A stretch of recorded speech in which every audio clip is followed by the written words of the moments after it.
As a mighty oak, the legacy of Franklin Dewey Farnsworth. Who is Franklin Dewey Farnsworth? Franklin Dewey Farnsworth is your great-great-grandfather. He is also the son of Philo Taylor Farnsworth, who is the son of Reuben Farnsworth, who is the son of Reuben Farnsworth, who is the son of Reuben Farnsworth, who is the son of Jonathan Farnsworth. Farnsworth? Yes, Farnsworth. Until about 1750, the name was spelled without the S, but there were many variations in how the rest of the name was spelled. It was probably pronounced as if spelled Farnoth, Farnoth.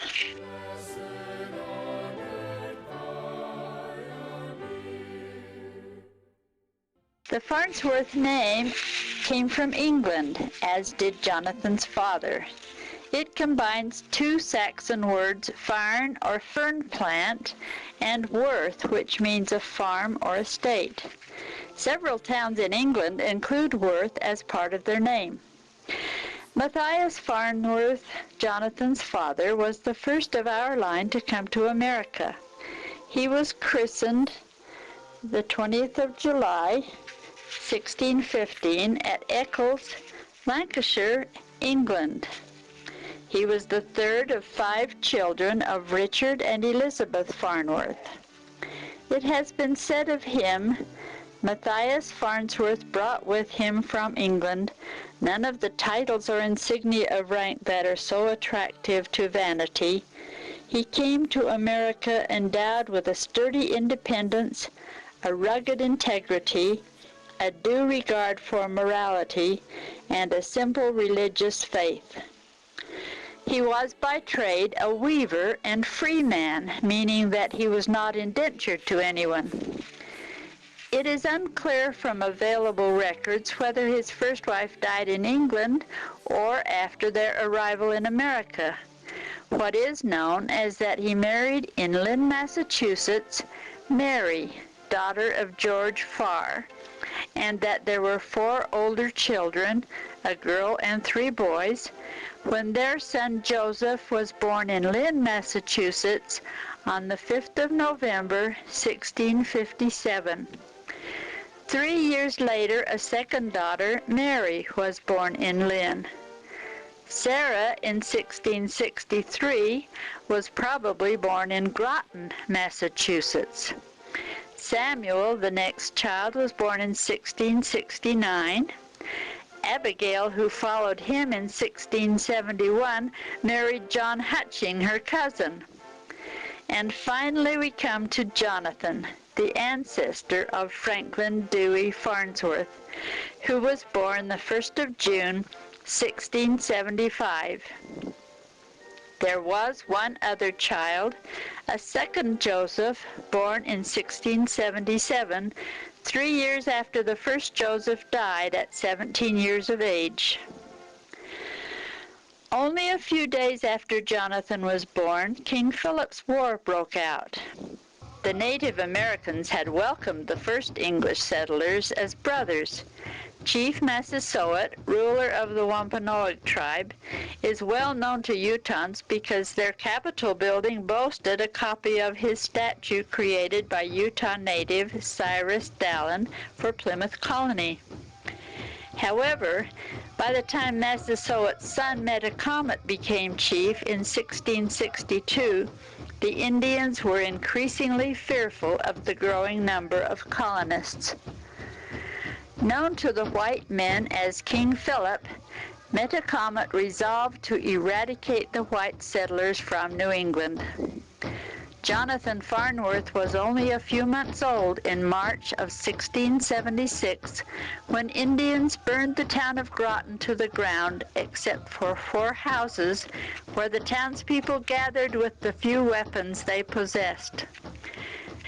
2 weeks after the attack on Groton, a Captain Sill sent 60 carts to rescue the people, and in them the families fled to Concord for safety. In ensuing weeks, some of the colonists captured Metacomet's wife and son and sold them into slavery. The chief himself was killed in August 1676, but the war continued 2 more years. During this war, Indians killed more than 1,000 colonists and completely destroyed 12 towns, while hundreds of Indians were also killed. By 1678, the families from Groton were able to return to their town and once again build homes. Matthias took a leading part in the community, serving as selectman and constable. He last held office in 1684. As his health was waning in 1689, he drew up his will, made a list of his belongings, and within a few months passed away, leaving his loam and tacklings for weaving to his son Matthias Jr. Jonathan would have been only 14 years old when his father died. His sister Elizabeth still lived in Groton with her husband and daughter. Mary was married, and also Sarah, who married Simon Stone. When her oldest brother Matthias Jr. died in 1693, his widow married Simon's brother John Stone. John Farnsworth was also married and became one of the leading citizens of Groton. Jonathan's mother, Mary, continued to operate the farm with the help of her boys. When Samuel married in 1706, his mother lived with him in Turkey Hills, now called Lunenburg, for some 10 years. Jonathan is said to have lived in the southern part of Groton, not far from Prescott's old mill. In the Groton Cemetery are the graves of Sarah Farnsworth Stone and her daughter Abigail Stone Holden, Benjamin's 2 wives and several of Benjamin's children, including a son Benjamin, who died of smallpox, and Amos, who drowned while crossing the Nashua River in a boat in December 1775, as did his son Benjamin. Benjamin's body was recovered the next day. Amos's was not found until the next March. Also in the cemetery is the grave of Nathaniel Lawrence, son of Enoch and Ruth W. Shattuck Lawrence. His mother was the widow of John Shattuck and his wife Susanna. This John Shattuck served as a sergeant in King Philip's War. On one of the marches, John's group was attacked by the Indians, and more than half of the company was killed. John Shattuck, then 28 years of age, was sent to take word of the attack to the governor of the colony, but while he was crossing the Charles River on the ferry between Charlestown and Boston, the boat was sunk, and John was drowned. His widow remarried, and she and her husband Enoch Lawrence took John's 4 children to live on land he had been previously granted in Groton. It was one of the 4 Shattuck children, Ruth, that Jonathan Farnsworth married in 1698. Ruth and Jonathan had a large family. Ruth, Jonathan, Ephraim, Reuben, born in 1705, Phineas, Priscilla, Nathaniel, and then John, who lived only a few months. They were followed by Hannah in 1718, Simeon, Susanna, Elias. Another boy born in 1725 was also named John, as they often did when a child had died. Silas in 1727, and Betty in 1729. When Betty was 4, Jonathan and Ruth went with their family to lay the foundation of the church in Harvard. This was not the seat of Harvard University, which is in Cambridge, a suburb of Boston, some 30 miles away. There, Jonathan lived quietly as a farmer until his death on the 16th of June, 1748, at 72 years. We don't know when Ruth died. Jonathan and Ruth's 4th child, Reuben, was with his brother Ephraim in Captain Lovell's expedition through New Hampshire and Maine against the Indians in 1724.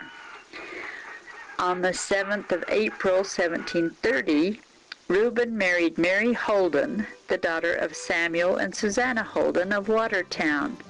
with Reverend Seth Storer performing the ceremony. For a while they lived in Watertown near Mary's family, but then moved to Harvard, where Reuben's parents, as well as his two brothers who were now married, lived with their families. They had 7 children. Mary was born in 1731. Ruth was born in 1736. Very little is known about the next 4 children of Reuben and Mary, except that they were all girls. Their 7th child, Reuben, is the one who was the ancestor of Franklin Dewey Farnsworth. He was born 4th of June, 1751, in Harvard. When Reuben was 4, his father died, and his mother married Thomas Barney, a mason. Soon after that, his sister Ruth's first husband died. She married Deacon Thomas Barney, Jr., the son of her new father. This second Reuben first married Keziah Kellogg. She died only a year after their marriage, without children. Reuben then married Anna Kellogg, the daughter of Moses and Mary Sheldon Kellogg, a cousin of his first wife. It is not certain when the family moved from Harvard, Massachusetts to Dorset, Vermont. Granted statehood in 1791, Vermont was the fastest growing area in the colonies during the years from 1790 to 1800, doubling in population. The countryside was beautiful, land was cheap, the forests were seemingly endless. Even though it took 2,000 pounds of wood to make 7 pounds of potash, countless trees were cut and burned to make potash to use for soap and fertilizer. On June 29, 1794, 9 of their children were baptized in the church at Dorset. 2 of their sons, Phineas and Titus, had lived less than 2 years. Those baptized would have been Moses Franklin, 20, William Jackson, 17, a second Phineas, 15, Mary, 12, Anna, 10, Rhoda, 8, Reuben, who was 7, Dorothy, 6, and Sarah, 2. Their eldest son, Moses Franklin, was married and lived in Burlington, Vermont. William Jackson later married Lydia Kent and moved to Manchester, Vermont. And Phineas moved to Burlington near his brother Moses Franklin. There were possibly 2 other children born to Reuben and Anna who died in infancy, and Jonathan, born 1796. Reuben died the 18th of August, 1813, in Burlington, Vermont, much respected. He may have thought of his adopted state much like the writer of this poem. I dreamed that I went to the city of gold, to heaven, resplendent and fair. And after I entered the beautiful fold, by one in authority there, I was told that not a Vermonter was there. Impossible, sir, far from my own town, many sought this delectable place, and each must be here, with a harp or a crown, and a conqueror's palm, and a clean linen gown, received through unmerited grace. The angel replied, all Vermonters come here when first they depart from the earth, but after a day or a month or a year, they restless and lonesome and homesick appear, and sigh for the land of their birth. We give them the best that the kingdom provides. They have everything here that they want, but not a Vermonter in heaven abides. A very brief period here he resides, then hikes his way back to Vermont.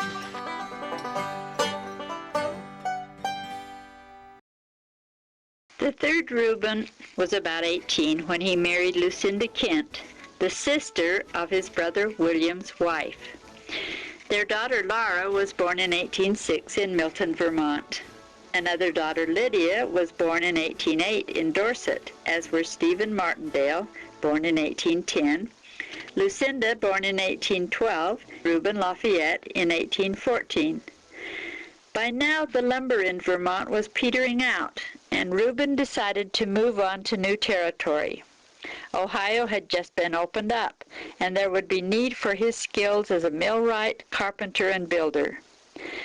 About 1816, Reuben and Lucinda moved their 5 children the 600 miles to Athens, Ohio, where Louisa Caroline was born in 1817 and Eliza Ann in 1820. The next 2 birthplaces are somewhat vague. William Jackson was born in December 1822 near Burlington, and Philo Taylor in 1826 on the Hockhocking River near Burlington.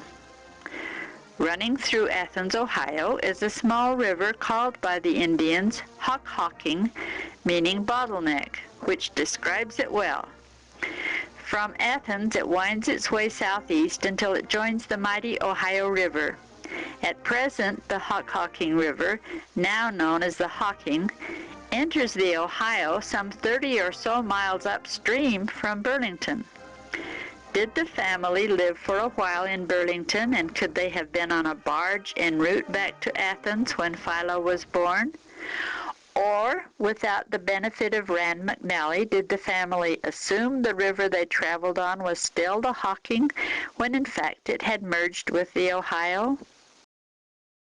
Philo's mother, Lucinda, bore one more child, Anna Maria, who died in infancy. Lucinda may have died with her, as by 1832 Reuben had married a second wife, Mary Shank Root, a widow, who died that year in childbed. Reuben's and Lucinda's daughter Lydia married in 1832, as did their daughter Lucinda, who lived in the East until she was widowed in 1873. The year after Mary Shank Root died, in 1833, Reuben married another widow, Mary Lehman Runyon, by whom he had a child, Moses Franklin, in 1834. It is to this Moses Franklin that much of the credit goes for Farnsworth historical information. However, Mary was unhappy in her marriage to Reuben and filed an affidavit at the courthouse in Columbus saying he had gone off to Illinois with a declared intention of never returning except to carry off the only child they have, and left her destitute of any property except a little furniture. She won a divorce. Mary Runyon died in 1842 when Moses Franklin was just 8 years old. Meanwhile, Louisa at 17 had married Austin Shipp, a successful merchant in Edinburgh, Indiana. And when Moses Franklin's mother died, he went to live with the Shipps. When he was 10, he was put behind the counter and worked for Austin for 10 years. However, he was able to attend school and get a good education. If Reuben had gone off to Illinois, he soon returned, for it was in Plymouth, Indiana, in 1838, that he married a widow Swaringer, and by her had 3 children, all of whom died as infants. It was also to Indiana in 1840 that a young man named Franklin Dewey Richards was sent as a missionary for the Church of Jesus Christ of Latter-day Saints. Franklin was a nephew of Willard Richards, a friend and physician to the prophet Joseph Smith. There in northern Indiana, Franklin Dewey became acquainted with the Farnsworth family. Reuben's second son, Reuben Lafayette, already had a law practice and a family. He later became a minister of some note of the Swedenborg sect and wrote, "The real man is spirit only." William Jackson Farnsworth would stay in Indiana, following his father's trade as a carpenter. But Stephen Martindale and Philo eagerly sought baptism and soon moved to Nauvoo, Illinois, as did Reuben's eldest daughter, Lara, and her new husband, Owen Asa Owens. To Reuben, this must have been a devastating blow. He had lost 2 wives and been abandoned by a third. He had lost or would lose 6 of his children before they reached maturity, And now to have 3 of his family turn away from the faith that had sustained him and his family since Puritan times was almost more than he could bear. But to Nauvoo they had gone. Founded in 1839 on a marshy curve of the Mississippi River by Latter-day Saints who had been driven from Missouri, Nauvoo grew quickly. Under the direction of Joseph Smith, the swamp was drained, and by the early 1840s, the city rivaled Chicago in population, with its own schools, brass band, and militia. Included in the throngs of newcomers were